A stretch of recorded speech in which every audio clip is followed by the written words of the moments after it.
آپ جیسی تربیت کر سکتی ہیں اپنی اولاد کی، باپ نہیں کر سکتا. بڑے سے بڑا قابل باپ بھی اپنی بچوں کے کردار پر وہ اثر نہیں چھوڑتا جو ماں چھوڑتی ہے. اور بالکل صحیح کہا تھا مولانا عمرین صاحب نے.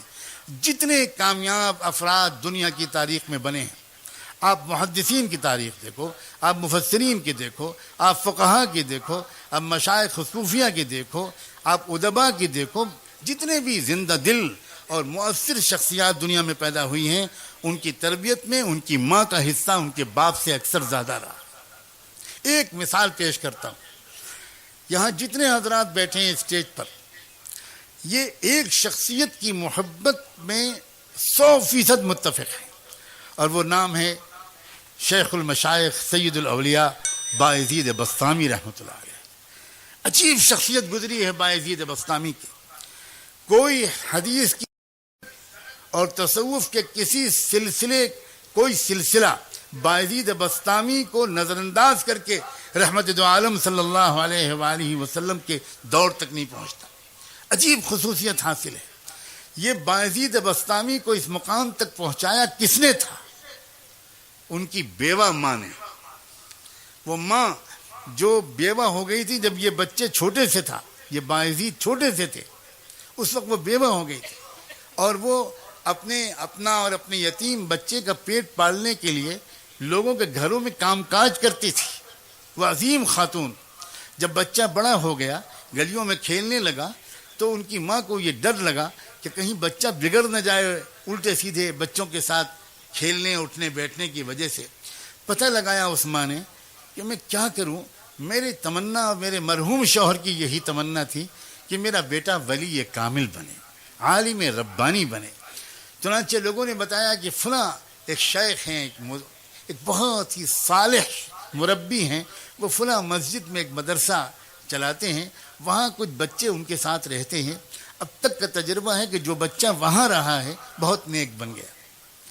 وہ بیچاری بیوہ عورت اپنے یتیم بچے کو لے کر پتہ پوچھتے پوچھتے ان شیخ کے پاس پہنچی، سلام کیا، اپنا تعارف کرایا. حضرت میں غریب بیوہ عورت ہوں، یہ میرا یتیم بچہ ہے. میرے مرحوم شوہر کی بھی یہ تمنا تھی اور میری بھی کہ یہ اچھا عالم بن جائے. پوچھتے پوچھتے آپ کے پاس حاضر ہوئی ہوں، اس کو اپنے قدموں میں جگہ دے دیجئے، رکھ لیجئے، اور اس کو عالم اللہ والا بنا دیجئے. بہت متاثر ہوئے وہ شیخ. کہا بہت اچھا، چھوڑ جاؤ، میں اپنی سی پوری کوشش کروں گا. جاتے جاتے اس عورت نے ایک عجیب قسم کی درخواست اور پیش کی. اس نے کہا حضرت ایک گزارش اور ہے. پہلی بار یہ بچہ اپنی ماں کی گود سے نکل کر کہیں باہر آ کر رہے گا، اسے میری یاد بہت ستائے گی، جلدی جلدی یہ چھٹی مانگے گا. میری درخواست یہ ہے کہ آپ اسے چھٹی مت دیجیے گا، کیونکہ میرے پاس آئے گا اس کی توجہ بڑھ جائے گی. میرے پاس تو آپ اس کو تب بھیجیے گا جب یہ اللہ کا ولی بن جائے. انہیں بہت حیرت ہوئی کہ عجیب اللہ کی بندی ہے، بہت قدر آئی. انہوں نے کہا کہ بہن تم نے بہت بڑی بات کہی ہے، جاؤ دعا سے میری مدد کرنا، میں اپنی طرف سے پوری کوشش کروں گا. وہ چلی گئیں. وہ بچہ پڑھنے میں لگ گیا. کچھ مہینے گزرے. جب برداشت سے باہر ہو گیا تو اس بچے نے اپنے استاد سے درخواست کی کہ حضرت بہت دن ہو گئے، مجھے اپنی امی کی بہت یاد آ رہی ہے، مجھے ایک دن کی چھٹی دے دیجیے، ایک دن کی، میں وعدہ کرتا ہوں کل واپس آ جاؤں گا. وہ استاد پریشان ہوئے. اگر وہ اجازت دیتے ہیں تو ماں سے کیا ہوا وعدہ ٹوٹتا ہے، اگر وہ منع کرتے ہیں تو یتیم معصوم بچے کا دل ٹوٹتا ہے، کریں تو کیا کریں. سوچنے لگے. اللہ کی طرف متوجہ ہو کر مانگا کہ اللہ میں کیا کروں، میں کیا جواب دوں اس بچے کی درخواست کا. اللہ تعالیٰ نے ان کے دل و دماغ میں خیال ڈالا. انہوں نے کہا بیٹا ایک کام کرو، میں تم کو سبق دیتا ہوں، تم شام تک وہ سبق یاد کر کے مجھے پورا سنا دو گے تو میں تم کو چھٹی دے دوں گا. بچہ خوش ہو گیا. اس نے سبق لیا. وہ اندر گیا اور اس نے جا کر جو اوراق پلٹے تو وہ سمجھ گیا کہ اتنا سبق تو شام تک یاد کرنا ناممکن ہے. استاد نے جان بوجھ کے اتنا سبق دیا تھا. اب وہ بہت پریشان ہوا. واپس جاؤں، استاد کے پاس جاؤں، ان سے کہوں کہ سبق کم کر دیجئے، آپ نے زیادہ دے دیا. پھر سوچا یہ بے ادبی ہوگی، تو پھر اس نے ایک اور بات سوچی. اس نے کہا میں بچپن سے ماں بھی مجھے یہی کہتی تھی، بہت غور سے سننا یہ بات، بچپن سے مجھے ماں بھی یہ کہتی تھی کہ اللہ سب کچھ کر سکتا ہے، اور استاد بھی روز یہی کہتے ہیں۔ آج میں اس کا تجربہ کرتا ہوں، کتاب الگ رکھی، 2 رکعت نماز پڑھی اور ننھے منھے ہاتھ اٹھا کر اللہ سے مانگنا شروع کیا کہ اللہ، بچپن سے ماں یہی کہتی تھی، استاد بھی روز یہی کہتے ہیں، آپ سب کر سکتے ہیں، آج آپ اپنی قدرت مجھ یتیم بچے کی مدد کر کے دکھا دیجئے، یہ سبق شام تک یاد کروا دیجئے۔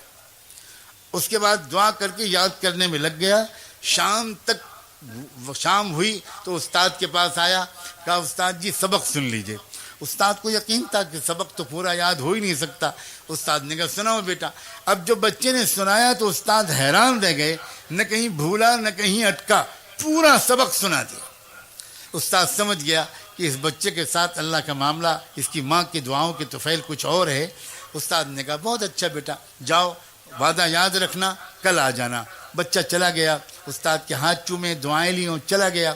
راستے پر اچھلتا کودتا، گیت گاتا، گانے گاتا، بہت ہی خوش خرم گیا۔ گھر گیا تو گھر کا دروازہ بند تھا۔ دروازے پہ آواز دی، 1 بار آواز دی، کوئی جواب نہیں آیا۔ 2 بار پکارا، کوئی جواب نہیں آیا۔ تیسری بار پھر پکار کر کہا امی دروازہ کھولیے، تو اندر سے جواب آئی، کون ہے دروازے پر؟ تو باہر سے بچے نے کہا کہ امی میں آپ کا بایزید ہوں، دروازہ کھولیے۔ تو ماں نے کہا کہ کون بایزید؟ یہ والا میرا بایزید نہیں ہو سکتا، میرا بایزید تو تب آئے گا جب اللہ کا ولی بن جائے گا۔ استاد نے مجھ سے وعدہ کیا تھا، اور استاد وعدہ خلافی نہیں کر سکتے، یہ میرا بایزید نہیں ہو سکتا۔ سمجھ گیا بچہ کہ ماں کی مرضی نہیں ہے کہ میں گھر کے اندر جاؤں۔ وہیں کھڑے بہت دیر تک روتا رہا۔ اس کے بعد روتے ہی ہوئے مدرسے واپس آ گیا۔ استاد کے پاس حاضر ہوا، سلام کیا تو استاد حیران رہ گئے، کیا ہوا بیٹا خیریت؟ تو جب بچے نے اپنی کہانی سنانے کے لیے چہرہ اوپر اٹھایا تو استاد نے دیکھا کہ آنکھیں بالکل آنسوؤں سے بھری ہوئی ہیں، چہرہ لال ہے۔ تو استاد نے جلدی سے اٹھا کر گود میں لیا، اپنے عمامے کے کونے سے بچے کے آنسو پوچھے۔ بیٹا بات کیا، خیریت تو ہے؟ کیا تم واپس کیوں آ گئے؟ بچے نے پوری کہانی سنائی اور یہ کہا کہ میں اس طرح گیا تھا، دروازہ بند تھا، ایسے پکارا، یہ جواب ملا، یہ والا میرا باعزید نہیں ہو سکتا، وہ تو تب آئے گا جب ولی بن جائے گا۔ میں سمجھ گیا میری ماں نہیں چاہتی، میں واپس آ گیا۔ استاد نے پوچھا بیٹا ایک بات بتاؤ، تم اپنی ماں سے ناراض تو نہیں ہو کر آئے ہو؟ ماؤں اپنے مقام کو پہچانو، اور نوجوانوں تم اپنی ماؤں کے مقام کے پہچانو۔ تم ماں سے، تو اس نے کہا کہ تم اپنی ماں سے ناراض ہو کر تو نہیں آئے بیٹا؟ اس نے کہا کہ حضرت دل ٹوٹا بہت ہے اور آنکھیں بہی بہت ہیں، لیکن میں ناراض نہیں ہوں، میں سمجھ گیا کہ وہ میرا بھلا چاہتی ہیں۔ اب استاد میں چاہے جتنی ضد کروں آپ مجھے چھٹی مت دیجیے گا۔ اتنی درخواست اور ہے کہ یہ دعا کر دیجئے کہ میری ماں کام کرتے کرتے بیمار رہنے لگی ہیں، ذرا ان کی زندگی میں اتنی برکت ہو جائے کہ وہ مجھے کچھ بنا ہوا دیکھ لیں، ان کی تمنا پوری ہو جائے، ان کی آنکھیں ٹھنڈی ہو جائیں۔ استاد نے کہا بیٹا میں روز یہ دعا مانگوں گا۔ میں قصہ مختصر کرتے ہوئے یہ بات کہتا ہوں، اور خاص طور پر ماؤں سے کہتا ہوں کہ 16 سال تک وہ بچہ اپنی ماں کے پاس گیا۔ اس کے بعد پھر کیا ہوا؟ اللہ اکبر و کبیرہ۔ ایک رات تھی، تہجد کے وقت، تہجد کی نماز پڑھ کے وہ استاد ذرا آرام کرنے کے لیے لیٹے تو ان کو زیارت ہوئی رحمت دو عالم صلی اللہ علیہ وآلہ وسلم کی، اور آپ نے اپن شیخ سے اس رویائے صالحہ میں، اس بابرکت سچے خواب میں یہ فرمایا کہ دیکھو وہ جو جنید ہے، وہ جو باعزید ہے، نوجوان تمہارے یہاں، اس کی تربیت مکمل ہو گئی اور اس کو ولایت کبریٰ کا جھنڈا دے دیا گیا۔ اب تم اس کو جاؤ، بشارت دو اور اس کو رخصت کرو۔ جلدی سے وہ اٹھے، انہوں نے وضو کیا اور اندر گئے تو دیکھا کہ باعزید وہ نوجوان وہ تہجد کی نماز پڑھ رہا تھا، انتظار میں وہ پیچھے بیٹھ گئے۔ جب اس نے سلام پھیرا تو پکار کر کہا کہ باعزید ادھر آؤ۔ سینے سے لگایا، پیشانی کو چوما، اپنا عمامہ اس کے سر پر رکھ دیا، کہا تمہاری تربیت مکمل ہو گئی، تمہاری ماں کی دعائیں قربانی قبول ہو گئی، اب جاؤ، اب تم کو یہاں نہیں رہنا، اس کی ضرورت نہیں ہے۔ نوجوان نے پھر ایک بار اپنے استاد کے قدم بوسی کی، ان کے بوسے لیے، دعاؤں کی درخواست کی اور روانہ ہو گیا گھر۔ آج بھی دروازہ بند تھا، لیکن آج ہوا یہ کہ جب اس نے آواز دی تو پہلی آواز پر ماں نے دوڑ کر دروازہ کھولا اور دیکھا کہ سامنے وہ نوجوان تقوی کا، سنت و شریعت کا نور پیشانی سے چھلکتا ہوا. پوچھا بیٹا آ گیا میرا لال؟ وہ جلدی سے گر پڑا ماں کے قدموں پر. ماں نے اس کو اٹھایا، کلیجے سے لگایا، بستر پر لا کے بٹھایا، کہا کہ بیٹا بیٹھو، میں ابھی گرم دودھ تم کو لا کے پلاتی ہوں، پھر کھانا کھلاؤں گی تم کو، آؤ، کب سے میں انتظار کر رہی تھی. لیکن بیٹا میں پہلے شکر کی 2 رکعت نماز پڑھ لوں. پھٹا پرانا بوریا بچھایا، 2 رکعت نماز شکر پڑھی اور کہا اللہ میں اسی دن کے لیے آپ سے جینے کی توفیق مانگتی تھی کہ زندہ رکھیے گا تاکہ میں دیکھ سکوں اپنے بیٹے کو. اب آپ جب چاہیں ایمان کے ساتھ مجھے بلا لے، اب مجھے جینے کی کوئی تمنا نہیں. یہ ہوا کرتی تھی عورت. جب ایسی عورتیں ہوتی تھیں تو اولادیں ہوتی تھیں. پھر ابو حنیفہ و غزالی، بخاری، ایسی عورتیں ہوتی تھیں تو باعزید بسطامی پیدا ہوتے تھے. ایسی عورتیں ہوتی تھیں تو پھر صلاح الدین ایوبی پیدا ہوتے تھے. اور میں کس کس کا نام لوں؟ ہم سب بگڑ گئے ہیں. میں اپنی صرف عورتوں کا شکوہ کروں گا تو میں بالکل زیادتی کروں گا.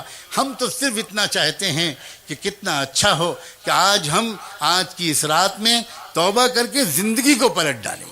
نوجوان بھی، مرد بھی، عورتیں بھی، بہویں بھی، بیٹیاں بھی، نئی نویلی دلہنیں بھی، بوڑھے بھی، صحافی بھی، تاجر بھی، علماء بھی، طلباء بھی، مدرسین بھی، پروفیشنلز بھی، ایجوکیٹڈ کلاس بھی، انٹلیکچوئلز بھی، سب یہ محسوس کریں کہ یقیناً ہم سے غلطیاں ہوئی ہیں جس کی وجہ سے آج ہم کو یہ دن دیکھنے پڑ رہے ہیں، اور ان غلطیوں کو ہم بدلنا شروع کریں.